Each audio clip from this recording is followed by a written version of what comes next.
Hey everyone, and welcome to the second Venice Biennale edition of Shade Podcast. I'm delighted to welcome back Aindrea Emelife as my guest.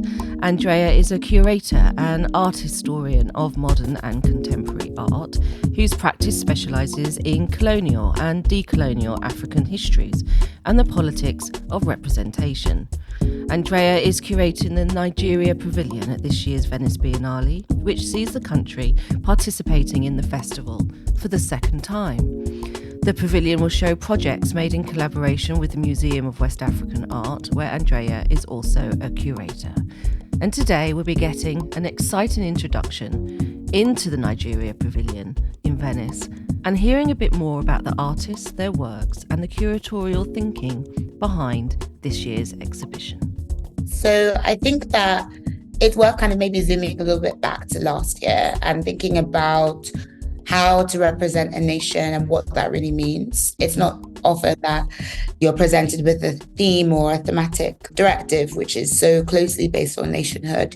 So it was interesting for me to think about what nationhood means in a contemporary context, but also, thinking about the audience. Thinking not just only about what the world needs to see and understand about Nigeria, but also thinking about what Nigeria needs. I hope that you enjoy this conversation as much as I did. Okay, let's dive in. Thank you, Aindrea, so much for coming onto the show. Your second time talking with me for Shade Podcast. And it would be so great to start off the conversation with a bit of discussion about some of the exciting things to expect from the Nigeria Pavilion this year. And for the exhibition, you've brought together a collective of 9 artists who are asked to respond to the theme Nigeria Imaginary, an exploration of the multiple inherited and collective visions of Nigeria, of its past and of its future that live within the country today. And I know that the listeners would love to hear a little bit more from you about what to expect when they visit and what are some of the imaginings behind the exhibition itself. What do those look like? And how did this theme develop? So I think that it's worth kind of maybe zooming a little bit back to last year and thinking about how to represent a nation and what that really means. It's not often that you're presented with a theme or a thematic directive, which is so closely based on nationhood. So it was interesting for me to think about what nationhood means in a contemporary context, but also, thinking about the audience. Thinking not just only about what the world needs to see and understand about Nigeria, but also thinking about what Nigeria needs. In our last podcast, I spoke about how I'm living between the UK and Nigeria currently.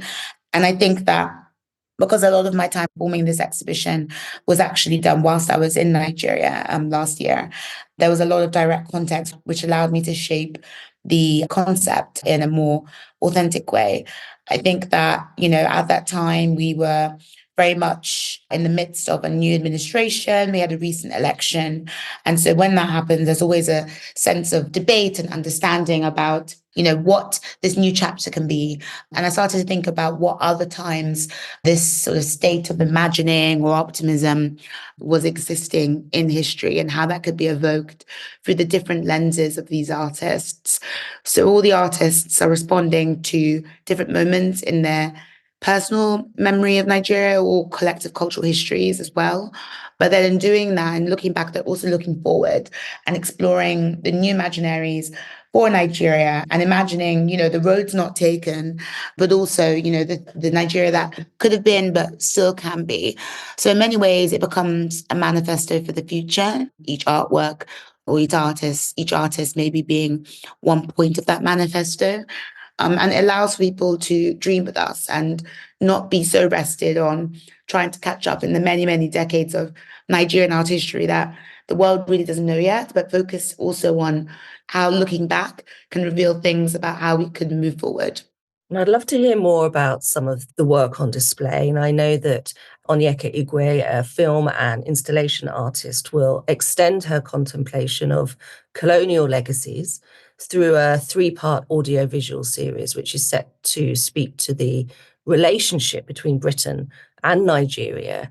Can you tell us a little bit more about these pieces and how they fit within, or perhaps draw on the artist's previous work? So Onyeka's work I think was really important, because what I didn't mention in my previous answer is that I was also thinking about how to involve a diasporic lens. Obviously, being a diaspora myself, I was very interested in how different approaches to being from a place can inform the way that you see that place, but also the way that you see that nation's history, but also that nation's future. So Onyeka's work very much looks at the hangover of colonialism, but then also imagines, new futures for a decolonial, post-colonial in some ways. So with Onyeka's work, she's been looking at these different film archives, the Nigerian Film Unit in Lagos, and also the British Empire and Commonwealth Museum in Bristol. And what's interesting between those archives, and I have to admit, I'm a bit of an archive geek myself, so I always love an artist that's looking at these histories, but rather than just thinking quite straight on, I guess, about the idea of archive, Onyeka is thinking very imaginatively about what the archive signifies and thinking about the comparisons between these two archives and what that means, and also how to fill these archives, which are basically enduring remnants of these legacies, how to sort of fill them with new possibilities. So with that work, which obviously then also explores this link between Nigeria and the UK, that even though, the colonial period has ended, is still readdressed or still existing in the ties between these archives.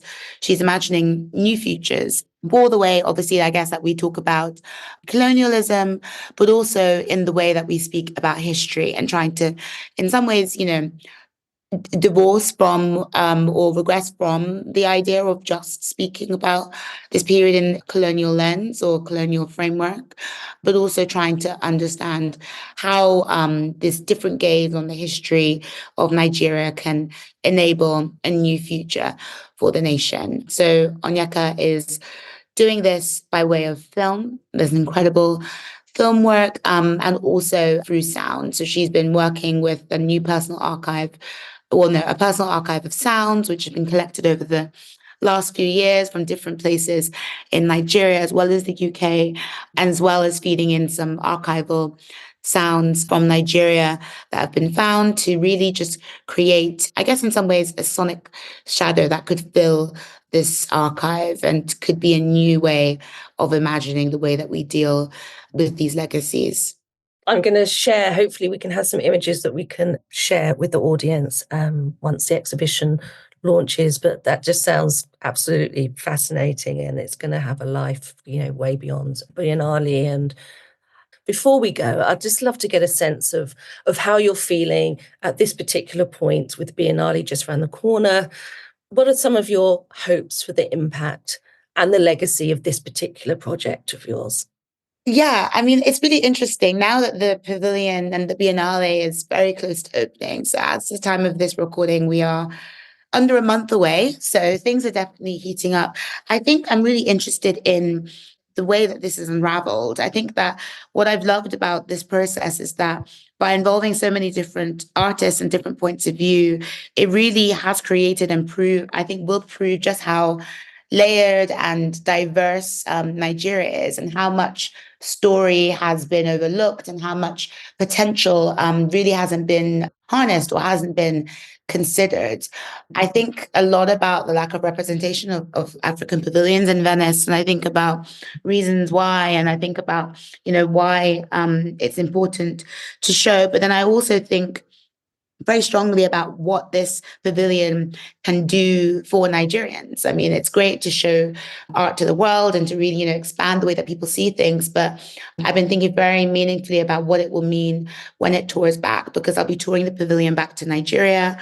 It'll be the first exhibition at the Museum of West African Art in Benin City.